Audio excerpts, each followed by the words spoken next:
Algunos casos comienzan mucho antes del crimen. Empiezan en el clima de una época, en el peso de ciertas instituciones y en las preguntas que un país todavía no sabe o no quiere hacerse del todo. Y algo de eso hay también en la historia de los niños rana. Corea del Sur acaba de empezar a llamarse democracia, pero el ejército sigue ocupando demasiado espacio en la vida pública y en la imaginación del país. A veces en casos como este ese contexto no lo explica todo, pero sí ayuda a entender por qué ciertas sospechas nunca llegan a apagarse. Porque esta no es solo la historia de 5 niños que salen una mañana y no vuelven. Es también la historia de una búsqueda inmensa, de una verdad que nunca llega a saberse, y de un caso que incluso cuando parece empezar a aclararse, sigue dejando demasiadas zonas en la sombra. Soy Alejandra Lavín y hoy en Criminología en Serie viajamos a Corea con el caso de los niños rana.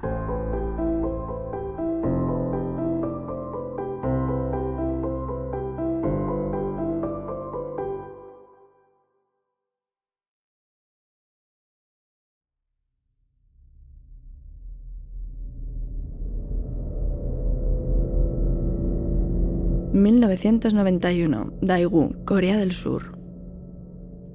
Son alrededor de las 3 de la tarde del 26 de marzo, cuando suena el teléfono en casa de la familia Wu. Al otro lado de la línea está el director de la Academia de Taekwondo a la que acude el hijo Chul Won, diciendo que ese día no se ha presentado. La llamada desconcierta a la familia. Lo último que saben es que el niño había salido de casa a las 9 de la mañana junto a sus 4 inseparables amigos. Seo Ho-young, de 13 años, Kim Yang-yo, de 12, Park Chin-in, de 11, y Kim Jong-sik, de 10. Él con 14 es el mayor del grupo. Los 5 estudian en la escuela primaria Songso y como no tienen clase han aprovechado la mañana para estar juntos. No es un festivo cualquiera, aquel 26 de marzo representa un momento importante para Corea del Sur. Por primera vez en 30 años se celebran elecciones locales, un paso decisivo en la democratización del país después de décadas de autoritarismo.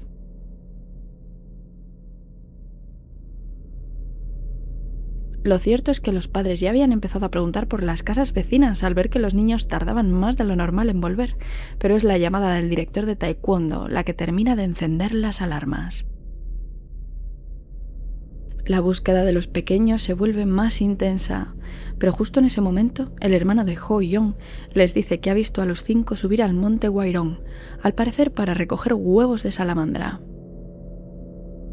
Por un momento los padres sienten alivio. Están en la montaña, conocen la zona, ya volverán. Seguramente se han entretenido jugando y regresarán antes de que se ponga el sol. Pero el tiempo sigue pasando y los niños no regresan.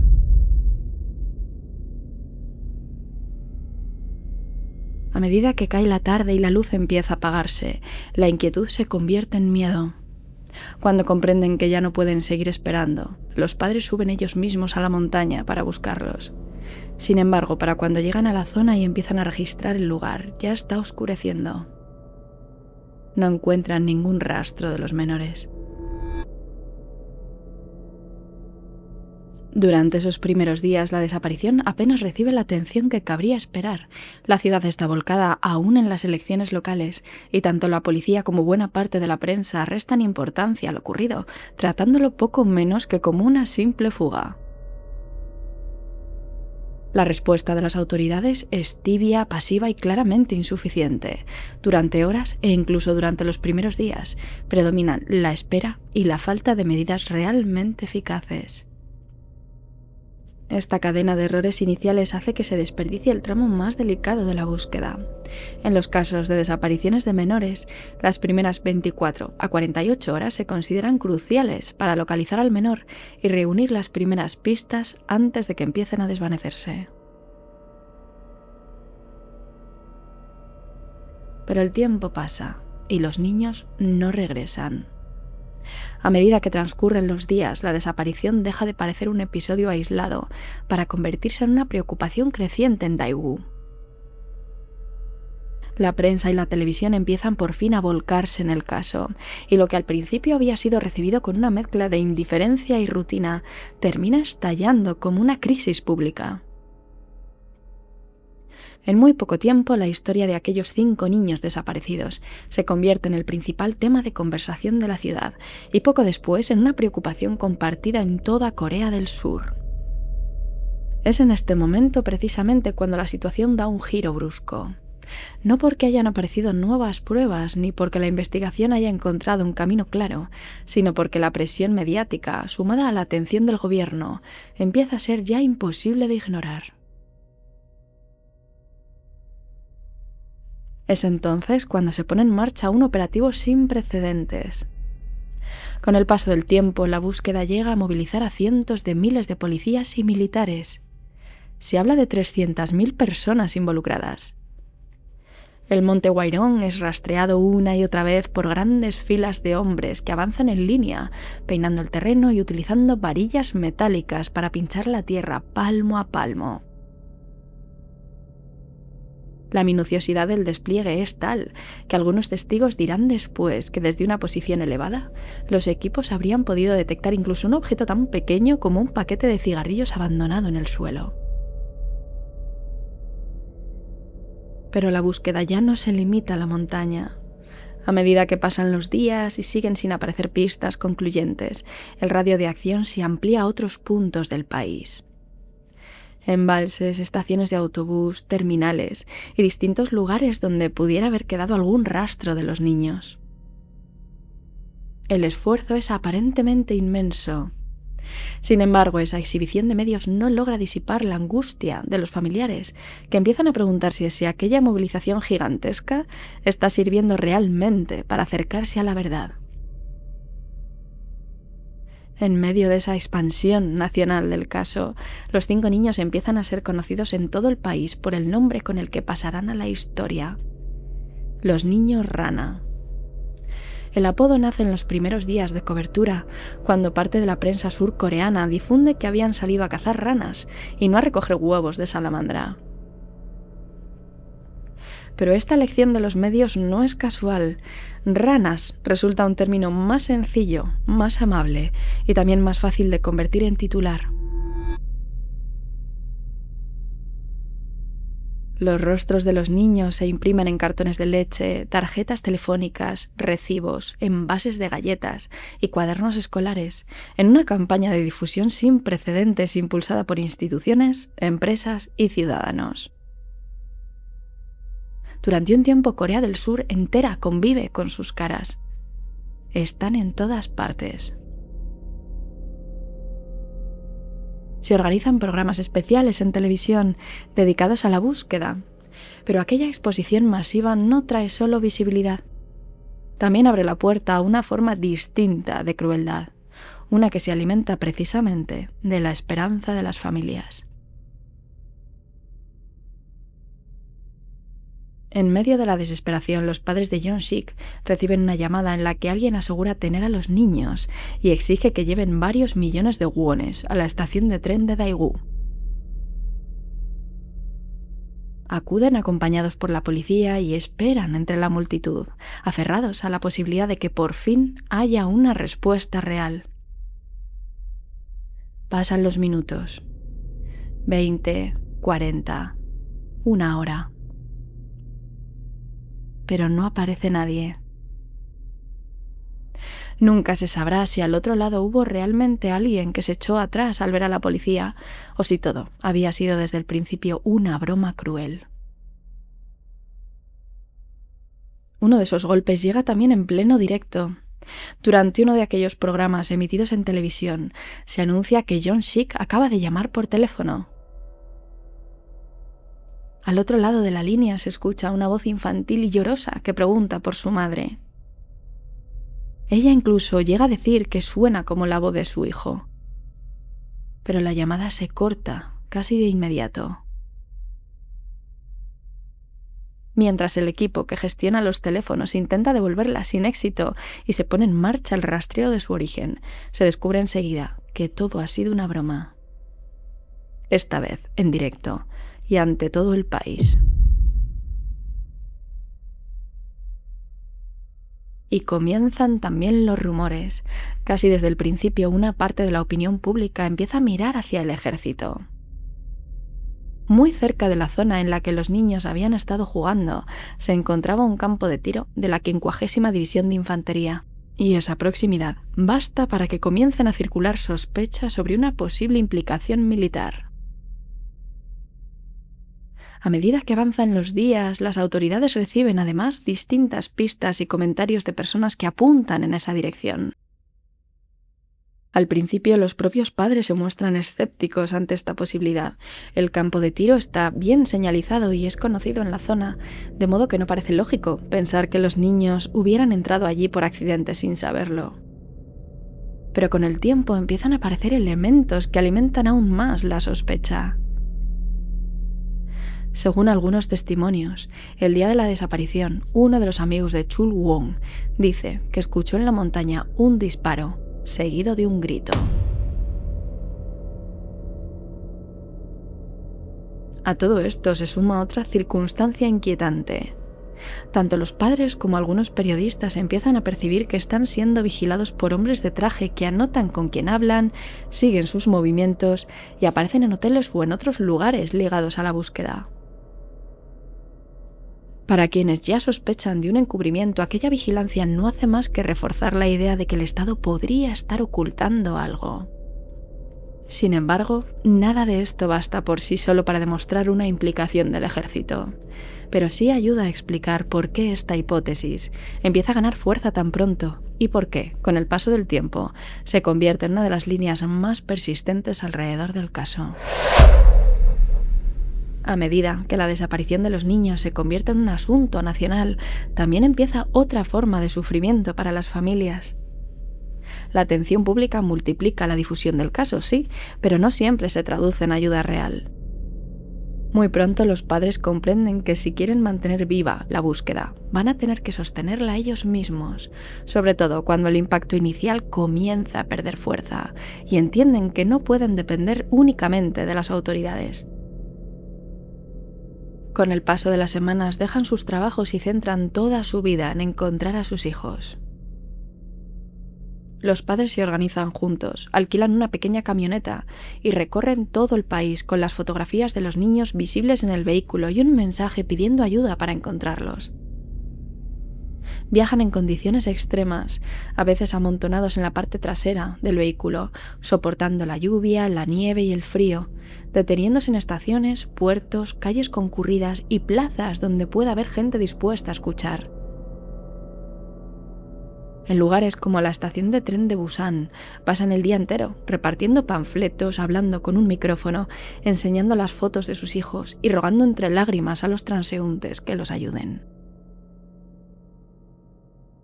Esta búsqueda, sostenida por ellos mismos, se prolonga durante 3 largos años y tiene un coste devastador.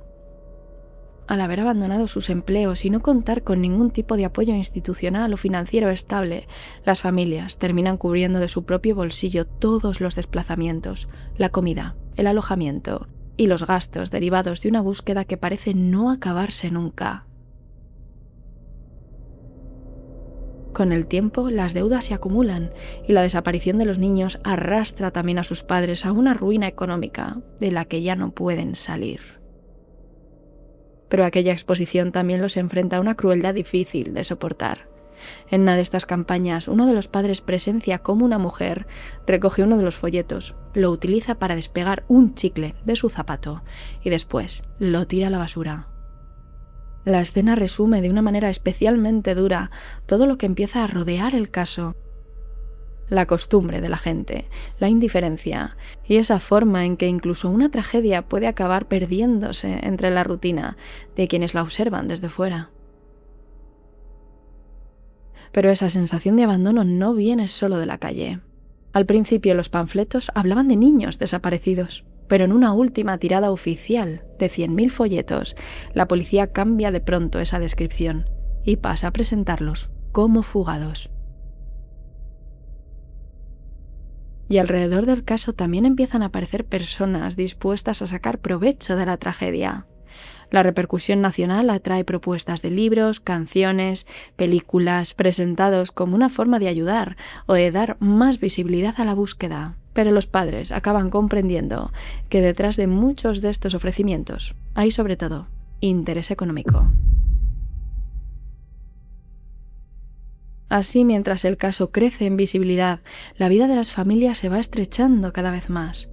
Buscan, esperan, se endeudan, soportan bromas crueles, falsas pistas, gestos de indiferencia y nuevas formas de oportunismo y comprenden poco a poco que la atención de un país entero no siempre protege del abandono.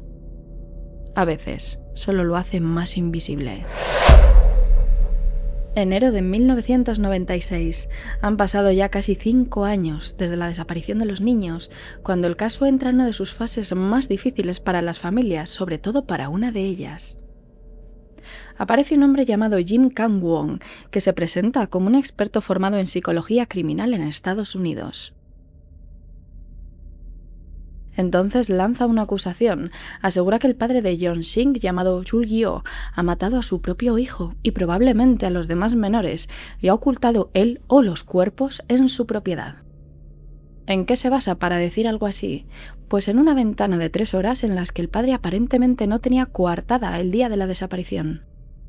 Y sin embargo eso basta para que su teoría empiece a circular con una credibilidad inimaginable. En la Corea del Sur de entonces, la psicología criminal seguía siendo un campo poco conocido, y el simple hecho de que Jim Kang-won llegara avalado por ese título y por su paso por Estados Unidos hizo que la policía y los medios le concedieran una autoridad desmesurada. A partir de ahí, la situación escala de forma alarmante. Al día siguiente de formularse la acusación, varias camionetas de televisión llegan al lugar para emitir lo que va a ocurrir en directo a nivel nacional.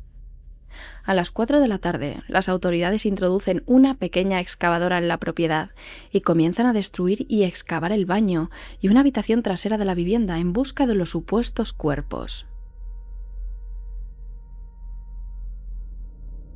La policía destruye parte de la casa y remueve la tierra mientras las cámaras lo registran todo.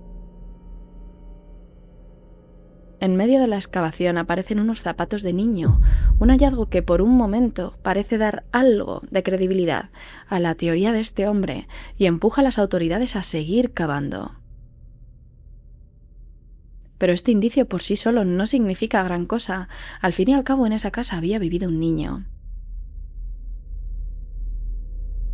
Finalmente no aparece ningún rastro de los cuerpos ni nada que permita sostener seriamente esta acusación. Los familiares estallan de indignación y repiten entre la rabia y la incredulidad que no están locos, que jamás habrían hecho algo así. Cuando se hace evidente que no hay nada, la multitud reunida en el lugar se vuelve contra Jim Kang-won. Algunos empiezan a gritar que lo detengan, y él acaba abandonando el lugar escoltado por la policía. Pero el daño más profundo no se mide solo en la casa destrozada o en la humillación pública de aquel día. Para Kim Chul-gyo, el padre de Yeon-sik, aquella acusación marca un punto de no retorno. Las fuentes coinciden en que después de la excavación empieza a desarrollar lo que describen como una grave enfermedad del corazón, una forma de nombrar un deterioro físico y emocional cada vez más severo. Al agotamiento acumulado tras años de búsqueda se suman la vergüenza pública, la angustia y la sensación de haber sido señalado como el asesino de su propio hijo ante todo el país. Su salud se resiente gravemente y ya no vuelve a recuperarse. Y no es el único. El caso también va quebrando poco a poco a los demás padres. El padre de Ji-in pierde su trabajo y, arrastrado por el dolor y la rabia, acaba enfrentándose en varias ocasiones con la policía, hasta ser acusado de obstrucción a la justicia. Chul-gyo, por su parte, muere de cáncer 5 años después de que registren su casa, sin haber llegado a saber nunca qué fue de su hijo. Pasan los años. Más de 11, para ser exactos. Es 26 de septiembre de 2002, cuando dos hombres suben al monte Guarión para recoger bellotas. Mientras descienden por una ladera, reparan en algo extraño. Un montón de piedras colocadas de una forma poco natural. Al acercarse, ven que entre las rocas asoman prendas de ropa y restos óseos. Los cuerpos están amontonados en un espacio muy reducido, entrelazados unos con otros. Al comprender lo que tienen delante, los dos hombres bajan de inmediato y acuden a la comisaría para comunicar el hallazgo. Una vez llega la policía y a medida que avanza la excavación, empiezan a aparecer detalles que resultan extraños, como prendas que no están colocadas de forma natural, sino atadas o situadas de una manera que no encaja. El hallazgo de los niños rana no da respuestas inmediatas. Lo primero que trae es desconcierto, porque aparecen en el mismo sitio al que habían ido aquel día y que en teoría había sido peinado una y otra vez durante la búsqueda. Además están a menos de 500 metros de sus casas, a una distancia que un niño podría recorrer corriendo en apenas unos minutos. Pero ni siquiera en ese momento la investigación actúa con el cuidado que cabría esperar. La policía de Daegu comienza a excavar sin esperar a los especialistas forenses y lo hace de una forma tan brusca que altera la escena desde el principio. Utilizan picos, palas y herramientas impropias para una exhumación de este tipo. Los restos se extraen deprisa, sin una documentación precisa de su posición, y los huesos terminan mezclados sobre unos periódicos antes de que llegue el equipo forense de la Universidad Nacional de Jeonbuk. Aquella intervención no solo resulta torpe, sino también destruye información decisiva sobre la disposición original de los cuerpos y dificulta para siempre la reconstrucción exacta del crimen. Quienes presencian aquello hablan de frustración y vergüenza, hasta el punto de decir que una actuación así hace que Corea del Sur parezca un país subdesarrollado. Y aún así, antes de que el análisis forense haya empezado siquiera de forma seria, la policía se apresura a ofrecer una explicación. Su primera versión es que los niños murieron de hipotermia. Sostienen que se perdieron en la montaña, que el frío y la lluvia hicieron el resto, y que al verse juntos probablemente intentaron acurrucarse unos con otros antes de morir. Pero cuando las autoridades empiezan a insistir en esta versión, un experto familiarizado con el terreno montañoso y colaborador en operaciones de rescate considera que aquella conclusión es completamente errónea. Decide ir personalmente a examinar el lugar del hallazgo y, apoyándose en un mapa, hace varias comprobaciones que desmontan la teoría oficial. Lo primero que observa es la distancia. Los restos están a escasos 200 o 300 metros de la carretera.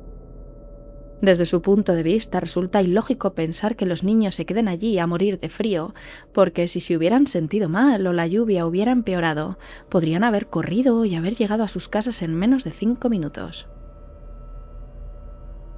Analiza también el clima y recuerda que aquel día la temperatura está por encima de 0, en torno a los 5 grados, lo que hace todavía menos convincente la idea de una muerte por congelación.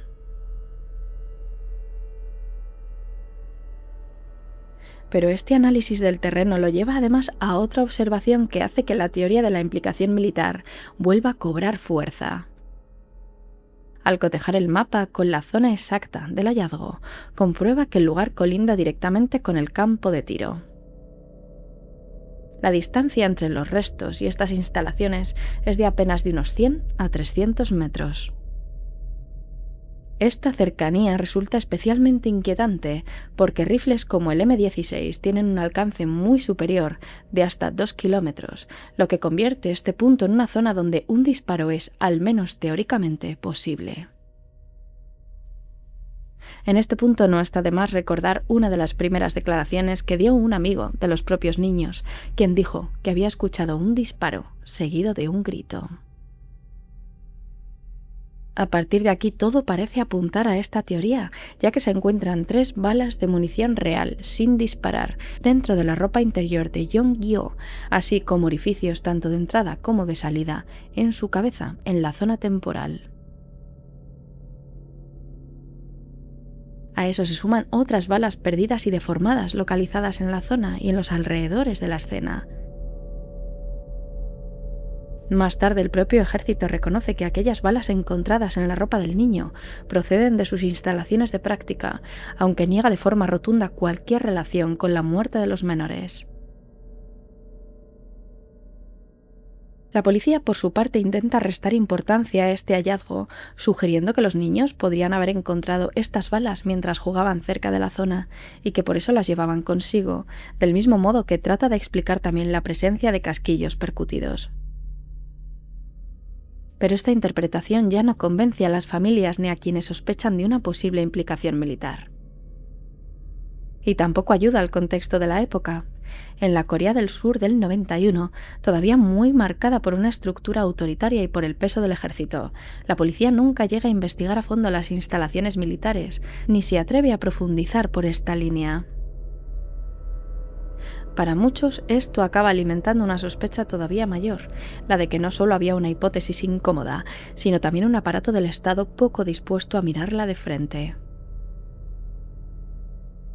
Es entonces cuando entre las familias y parte de la opinión pública se empieza a pensar que uno de los niños podría haber recibido un disparo accidental y que el resto habría sido asesinado después para encubrir lo ocurrido. Era día de elecciones y oficialmente no había prácticas militares programadas para ese día. Sin embargo, circula la idea de que algunos oficiales sí podrían utilizar el campo de tiro en cualquier momento y que en ocasiones acuden allí para gastar munición sobrante. No obstante, el equipo forense termina desmontando también esta teoría. Veamos, un proyectil impacta con una fuerza enorme y suele dejar alrededor del orificio de entrada fracturas óseas severas. En la salida, además, la lesión suele ser más irregular y destructiva. En el caso de los niños, sin embargo, los cráneos presentan perforaciones limpias, no las fracturas masivas que cabría esperar en una herida de bala. La conclusión forense apunta a otra cosa. Los niños fueron atacados de manera brutal y golpeados en la cabeza con algún tipo de herramienta o instrumento inusual y afilado, dejando señales claras de una violencia extrema. En el caso de Chul Wong, el mayor de ellos, los forenses describen aproximadamente 20 fracturas por hundimiento, en forma cuadrada y de U, indicativas de múltiples impactos con un objeto contundente y punzante.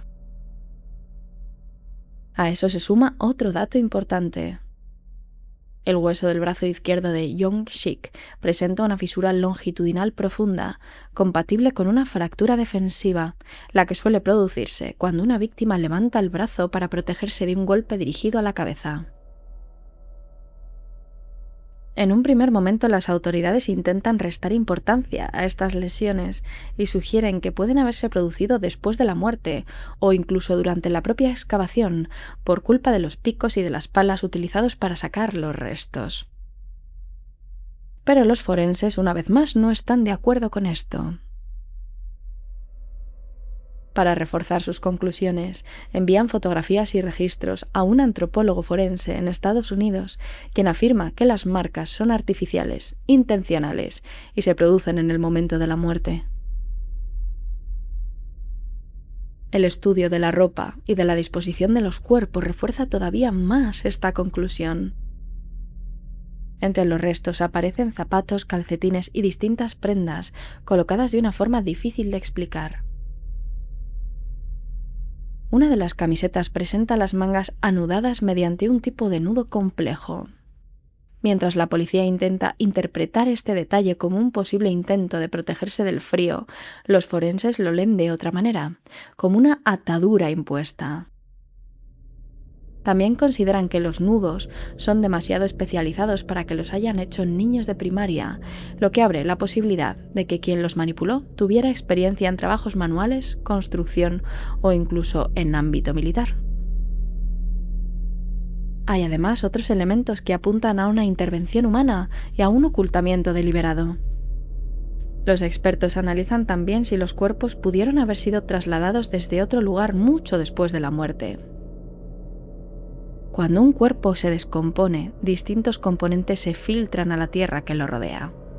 Los análisis confirman que el suelo donde yacen los restos contienen estos componentes, lo que demuestra que los cuerpos se descomponen en ese mismo lugar a lo largo de 11 largos años. En resumen, los niños no mueren de hipotermia ni por accidente. Son víctimas de un homicidio múltiple, sufren una violencia extrema en la cabeza, compatible con lesiones mortales como una hemorragia intracraneal provocada por múltiples impactos, y sus cuerpos son ocultados deliberadamente en ese punto del monte Guairón.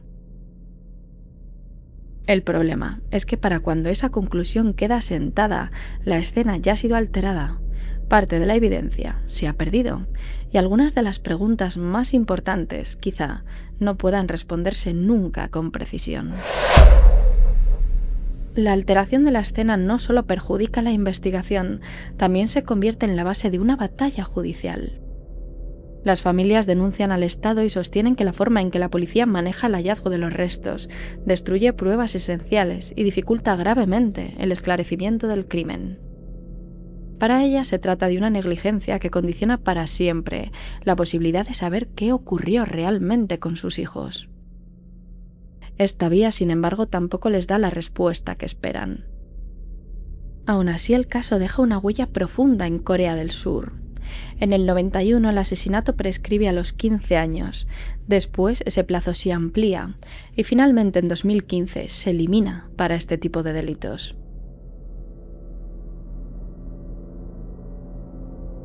Pero es posible que esto no acabe aquí. El caso se reabre en 2019. A día de hoy, en 2026, sigue sin haber novedades. Sin embargo, ya no se trata tanto de la expectativa de un castigo penal, como de la posibilidad de reconstruir al menos una parte de la verdad. Las familias, entre tanto, siguen adelante como pueden. En 2004, 13 años después de la desaparición, tomaron la decisión de dar sepultura definitiva a sus hijos. Los niños fueron incinerados y sus cenizas se esparcieron en un río cercano. Durante el último adiós a los pequeños, una frase resume lo que arrastrarán el resto de su vida. Cuando un padre muere, se le entierra en la tierra. Cuando muere un hijo, se le entierra en el corazón. Hasta aquí los hechos, o al menos los hechos que pudieron reconstruirse, porque a partir de este punto el caso de los niños rana entra en una zona mucho menos firme, en la de las hipótesis que intentan explicar lo que nunca llegó a resolverse del todo. Algunas nacen casi de inmediato, otras aparecen con los años cuando se descubren los niños, y ciertas piezas se empiezan a encajar de una forma distinta. La primera explicación que intentan sostener las autoridades es también la más simple, como sabemos. La teoría sostiene que los niños se pierden en el monte Huairong y terminan muriendo de hipotermia. Los registros meteorológicos de aquel día indican una temperatura máxima de 12,3 grados y una mínima de 3,3 durante la madrugada, a lo que se suma la lluvia de aquella tarde.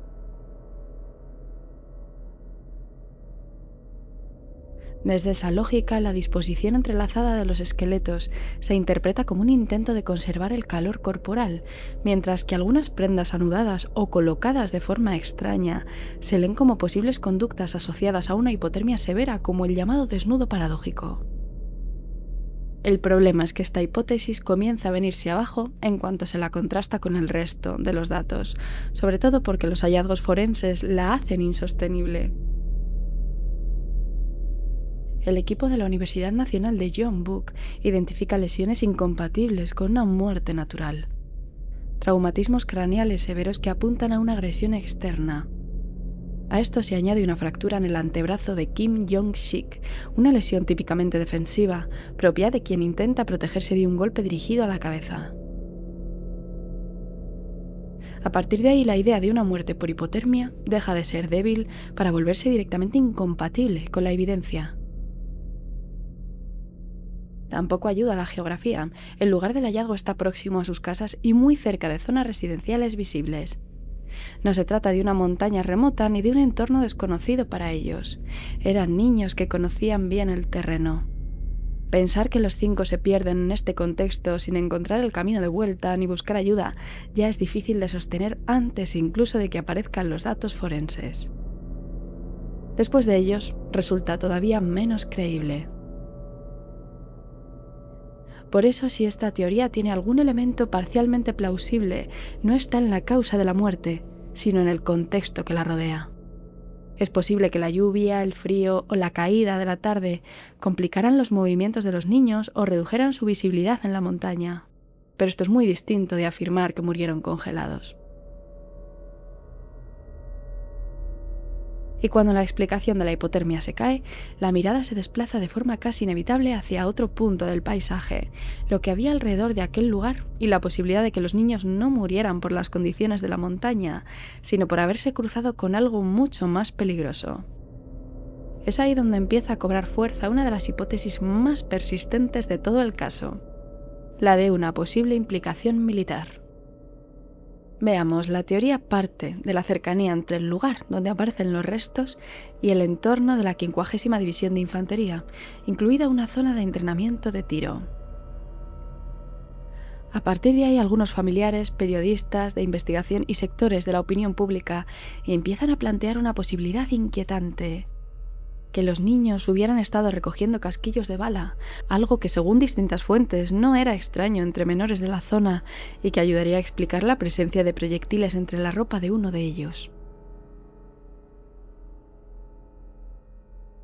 En este contexto, la hipótesis sostiene que pudieron acercarse demasiado al campo de tiro o quedar expuestos a balas perdidas. La muerte accidental de uno de ellos habría desencadenado después una reacción violenta por parte del personal militar presente, que habría matado al resto del grupo para eliminar testigos y ocultar el error, enterrando después los cuerpos en la montaña. Pero esta teoría no solo surge de la desconfianza hacia el cuerpo militar, tiene algunos elementos que la sostienen y que hacen que no pueda descartarse del todo. En el área que rodea los restos se localizan cientos de proyectiles y casquillos de distintos calibres, entre ellos munición asociada a M16, M1 y carabina. A esto se suma el testimonio del niño que asegura haber escuchado gritos de agonía en la montaña aquel día. Pero esta hipótesis también se encuentra con sus límites. El ejército surcoreano sostiene que el 26 de marzo de 1991, al ser día festivo por las elecciones locales, no se realizan prácticas de tiro oficiales. Más adelante, el análisis forense complica todavía más la idea de una muerte causada por fusiles militares como el M16. Los especialistas concluyen que los orificios en el cráneo encajan mejor con otro tipo de impacto, y no con el efecto de un proyectil de alta velocidad, que habría provocado daños estructurales mucho más severos en el hueso. Por eso esta teoría se mueve en una zona intermedia. Pierde fuerza la idea de que los 5 niños murieran directamente por disparos de fusil reglamentario, pero no desaparece del todo la sospecha de que el entorno militar pudiera haber sido el desencadenante de lo ocurrido. Sigue siendo posible que un disparo accidental iniciara el incidente sin impactar necesariamente en la cabeza o dejara rastro en los huesos, y que la violencia posterior se ejerciera de otro modo para reducir el ruido y dificultar el descubrimiento de lo sucedido. Es en este punto, si dejamos de mirar la hipótesis del accidente militar, cuando se desplaza el foco hacia otra posibilidad: la intervención directa de uno o varios agresores civiles que utilizan herramientas contundentes para atacar, someter y después ocultar los cuerpos. Esta teoría sostiene que los 5 niños son interceptados por una persona o por un grupo que los ataca con objetos contundentes. El motivo no está claro. Se ha planteado desde un episodio psicótico hasta un conflicto territorial, pasando por la posibilidad de que el agresor quisiera evitar ser identificado tras un contacto sexual previo con ellos. Lo que sí parece constante en esta idea es la mecánica del ataque: golpes repetidos, directos y ejecutados con herramientas más que con un arma convencional. La teoría surge del propio equipo forense de la universidad y encuentra respaldo en algunos especialistas en psicología forense. El cráneo de Woo Chul-won, Presenta heridas compatibles con golpes repetidos realizados con un instrumento afilado y pesado, además de fracturas por hundimiento. Las heridas no son uniformes, lo que apunta a un ataque manual, repetitivo y desordenado, más que a un mecanismo accidental.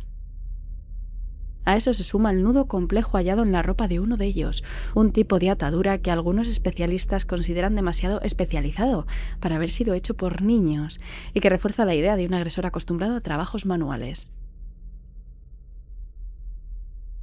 Y por supuesto está el enterramiento.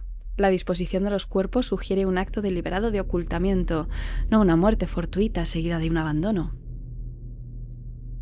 El principal argumento en contra tiene que ver con la logística del crimen.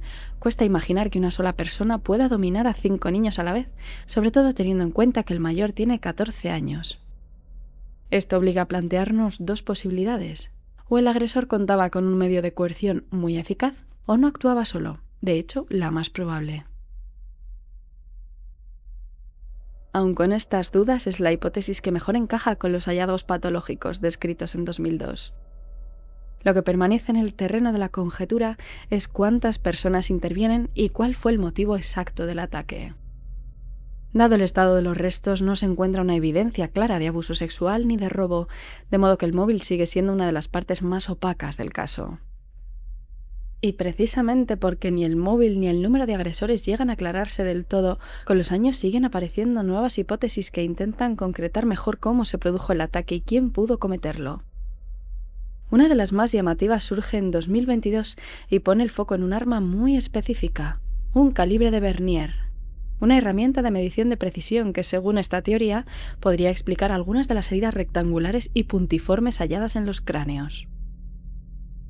La idea parte de una publicación anónima en la comunidad surcoreana NatePan. Su autor sostiene que los responsables podrían haber sido varios estudiantes de una escuela secundaria técnica cercana, que supuestamente se encontraban en el monte inhalando pegamento cuando fueron sorprendidos por los niños. Para silenciarlos habrían utilizado las herramientas que llevaban consigo y los habrían golpeado hasta matarlos. Según esta hipótesis, las dimensiones de algunas lesiones coincidirían con la profundidad y la anchura de las mandíbulas metálicas de un calibre de Vernier estándar. Además, la teoría del grupo de adolescentes ofrece una respuesta a una de las grandes dudas de la teoría anterior: ¿cómo pudieron ser reducidos 5 niños a la vez? La superioridad numérica y física de varios jóvenes de mayor edad haría esa escena más plausible, y la cercanía de una escuela técnica al monte aporta cierto marco geográfico de oportunidad. Esta versión gana cierta difusión cuando la criminóloga Lee Soo-chong la califica públicamente como convincente y pide que se revise la investigación a la luz de esta posibilidad. Pero también se encuentran límites muy claros. La policía responde que la posibilidad de que se hubiera usado un calibre de Vernier no era en realidad una pista nueva, sino una opción que ya había sido valorada por los forenses en 2002. Y según esta valoración, el instrumento no tenía la masa suficiente para causar fracturas óseas tan profundas como las observadas en Woo Chul-won. Es decir, visualmente puede recordar algunas de las marcas, pero el punto de vista biomecánico no termina de sostenerse como arma principal del crimen. A esto se añade otro problema importante. Toda la reconstrucción sobre estudiantes técnicos inhalando pegamento en la montaña se apoya en una especulación, no en testimonios directos ni en pruebas físicas que vinculen a personas concretas con los hechos. Aquí es donde esta teoría empieza a perder solidez. Tiene un punto de partida muy sugerente y una herramienta muy concreta, pero no consigue convertir esto tan específico en evidencia real. Por eso su fiabilidad se mueve en un terreno más bien medio-bajo. La parte que sigue siendo interesante no es tanto el calibre de Vernier en sí, como la posibilidad de que los agresores no fueran un adulto solitario, sino varios jóvenes de la zona. Eso podría seguir siendo plausible. Lo que queda mucho más debilitado es la idea de que esta teoría aporte una pista definitiva o un arma concluyente. Después de revisar estas teorías y haber escuchado el caso, hay algo que no admite discusión. Los niños rana no murieron por accidente, fueron asesinados. El núcleo irrefutable del caso está ahí, en la violencia extrema documentada por los análisis forenses, en los traumatismos craneales, en la fractura defensiva de uno de ellos y en el enterramiento deliberado de los cuerpos. Las hipótesis más sólidas apuntan a una intervención de varias personas más que a un único agresor. No solo por la dificultad de someter a 5 niños al mismo tiempo, sino también porque las lesiones sugieren una mecánica más compleja de lo que permitiría un solo atacante actuando con un único objeto. Lo que tiene menos fuerza es todo aquello que descansa únicamente en rumores, interpretaciones políticas o reconstrucciones imposibles de demostrar. Eso no significa que ciertas sospechas carezcan por completo de base. La cercanía del campo de tiro, la presencia de munición, las contradicciones en la versión militar y la vigilancia sufrida por las familias explican perfectamente por qué la teoría del encubrimiento nunca desapareció. Pero a día de hoy sigue faltando la pieza que permite convertir esta sospecha en una verdad probada. Y aquí está también el gran drama del caso. La verdad no queda solo bloqueada por el paso del tiempo, sino por una cadena de errores que empieza en el 91 y se agrava en el 2002. Primero la clasificación inicial de los niños como fugados, después la destrucción parcial de la escena en el momento del hallazgo de los restos. Esta negligencia no solo retrasa la investigación, borra para siempre una parte de la verdad. Quizá esta sea la conclusión que más rabia da de todas, que en el caso de los niños rana no falta solo un culpable, falta también una parte de la verdad que tal vez estuvo al alcance de la investigación y se perdió para siempre.